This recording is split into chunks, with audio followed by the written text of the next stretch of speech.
আহ, আপনারা জানেন যে দুপুরবেলা অর্থাৎ 12টার পর থেকে 3টে 4টে পর্যন্ত বিকাল এই সময় রৌদ্রের অধিক মাত্রায় তাপ থাকে।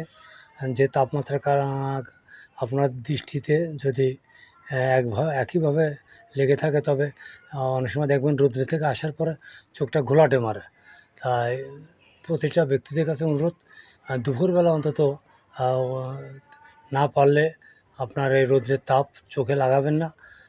অধিক তাপমাত্রায় অনেক সময় আপনার দৃষ্টিশক্তি কমে যেতে পারে। দুপুরবেলা বিশ্রাম নেবেন, আহ, একটু ঘুমাবেন, তাতে আপনার দৃষ্টি ভালো থাকবে। আর ঘুম, অনেকে আছে সারা রাত ঘুমান না, অনেকে আছে ঘুমের ঘাটতি। প্রতিনিয়ত যারা ঘুমান না, বিশেষ করে সিকিউরিটি গার্ড বা যারা প্রশাসনিক লোক আছে যারা ঘুমান না, তাদের ক্ষেত্রে চোখের ক্ষতি হতে পারে। কারণ ঘুম দৃষ্টির জন্য অনেক বড় উপকারী একটা বিষয়। প্রতিনিয়ত সময় মতো ঘুমাবেন। রাত 10টা, 10:30 বা 11টার মধ্যে ঘুমিয়ে পড়বেন। ভোর 5টার দিকে উঠবেন, হাঁটাহাঁটি করবেন।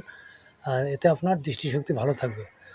প্রতিদিন যদি আপনি নিয়মিত ঘুমান, এতে আপনার চোখের যদি ভালো থাকে, চোখ ভালো থাকে, চোখের কোনো সমস্যা হয় না।